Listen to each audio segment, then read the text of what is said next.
তুমি কেন ইনফর্ম করলে না? অনেকে, সবাই তো আর মন্ত্রীর মতো অত প্রাজ্ঞ নন, অত জ্ঞানী নন। অনেকে অনেকভাবে লোভের কারণে প্রভাবিত হতে পারেন। ওনার তো খালি পিতাই না, ওনার তো আরও অনেক আত্মীয় স্বজন আছে, তো তারাও তো আসতে পারে। তাদের সবগুলি কি উনি এভাবে দিয়ে দেন? এটা কিন্তু বড় পয়েন্ট। উচিত ছিল যে তাকে ইনফর্ম করা। এবং আমি যতটুকু জানি ওখানকার অনেক ইঞ্জিনিয়ার, কুমিল্লার, মুরাদনগরের অনেক ইঞ্জিনিয়ারই কিন্তু এই সজীব ভূঁইয়া সাহেব নিজের লোকদেরকে ওখানে বসিয়ে দেন। নিজের লোক কীরকম? যেমন ওনার পিএসের এলাকার লোক বসানো হয়েছে। এগুলো খবর অলরেডি আমি পাচ্ছি, আরও পাবো, পরে ডিটেল জানাতে পারবো। তো এগুলো তো হচ্ছে রে ভাই। আচ্ছা, তারা কিন্তু জানাতে পারতেন যে এই কাজটা ঠিক হচ্ছে না, অথবা মন্ত্রীকে বলতে পারতেন যে স্যার আপনার পিতা কিন্তু এটা করেছেন, তখন মন্ত্রী পিতাকে থামাতেন। আচ্ছা, তারপরে উনি লিখেছেন, আমার বাবা একজন স্কুল শিক্ষক, আকুবপুর ইয়াকুব আলী ভূঁইয়া পাবলিক উচ্চ বিদ্যালয়ের প্রধান শিক্ষক। মাথায় রাখবেন, ওনার বাবা একজন একটি স্কুলের, একটা হাই স্কুলের হেডমাস্টার। একটা হাই স্কুলের হেডমাস্টার কিন্তু ভাই কিছুই বোঝেন না এরকম না, জ্ঞানী লোক। এলাকায় হাই স্কুলের হেডমাস্টারকে সবাই খুবই সম্মান করেন। এলাকার এমপিরা পর্যন্ত হেডমাস্টার সাহেবকে সম্মান করে কথা বলেন। আমরাও আমাদের স্কুলে যারা হেডমাস্টার আছেন অথবা যে কোনো মাস্টার আছেন, আমরা কিন্তু টিচারদেরকে খুবই একটা অন্যরকম উচ্চতায় তাদের দেখি, এবং তাদের জ্ঞানটাও আমরা ওরকমভাবে মূল্যায়ন করি যে উনি অনেক জ্ঞানী হন। তো এইরকম একটা স্কুল টিচার, উনি বুঝতে পারলেন না জিনিসটা কী হচ্ছে, উনি কী করতে যাচ্ছেন। আচ্ছা, উনি যদি স্কুলের হেডমাস্টার হন, তাহলে ওনার আবার ঠিকাদারি ব্যবসা করার দরকারটা কেন? একটা স্কুলের হেডমাস্টারটাকে একটা পার্ট টাইম জব, এটা ফুল টাইম জব। হেডমাস্টার তো উনি গেলে ক্লাস করে চলে আসবেন তা কিন্তু না, পুরো স্কুলের দায়িত্বটা ওনার। তো উনি আবার ঠিকাদারি করার দরকারটা কোথায়?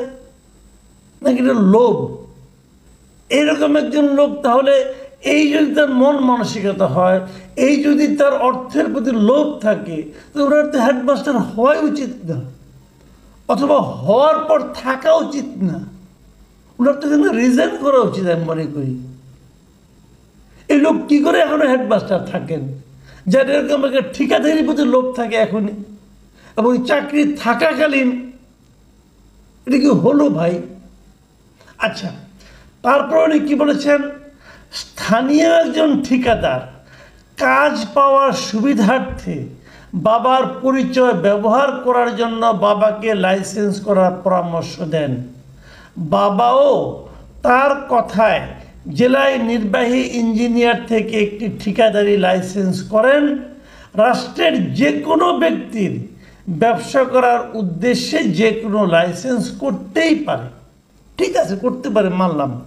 আগে যে কথাগুলি বলেন সেগুলি একটু বলি। একজন ঠিকাদার কাজ পাওয়ার সুবিধার্থে ওনাকে পরামর্শ দেন আপনাকে লাইসেন্স করেন। তো কাজ পাওয়ার সুবিধার্থে মানে এটা কি? ওই ঠিকাদার কাজ পাবেন ওনার বাবাকে নাম ব্যবহার করে, বাবা মানে মন্ত্রীর নামকে ব্যবহার করে ওই ঠিকাদার কাজ বাগাবেন। বিনিময়ে ওই স্কুল টিচার কী পাবেন? কিছু নিশ্চয়ই পাবেন, ক্যাশ অর কাইন্ড। উনিই পাবেন নাকি ওনার মাধ্যমে আসিফ মাহমুদ সাহেব পাবেন? বিষয়টা কিন্তু জটিল হয়ে যাচ্ছে, বোঝার চেষ্টা করেন। একজন বয়স্ক মানুষ, ওনাকে, এবং স্কুলের হেডমাস্টার, ওনাকে একজন ঠিকাদার বলল যে চাচা আপনি যদি লাইসেন্সটা করেন তাহলে আমি কাজ পাই। তো উনি লাইসেন্স করলে তুমি কাজ পাবা কেন? কারণ উনি জেনাতন চাচা নন, উনি মন্ত্রীর বাবা। অতএব ওনাকে সামনে রেখে তুমি ব্যবসাটা বাগাবা, এবং ব্যবসাটা নেওয়ার পর তুমিও ওরকমভাবে উল্টাপাল্টা কাজ করবা, কাজ করার নামে কাজ করবা। তোমার মন্ত্রী বাবা তোমার সামনে আছে ঢাল, কাজের কোনো মান নিয়ে কোনো প্রশ্ন উঠবে না, বিল নিয়ে কোনো প্রশ্ন উঠবে না।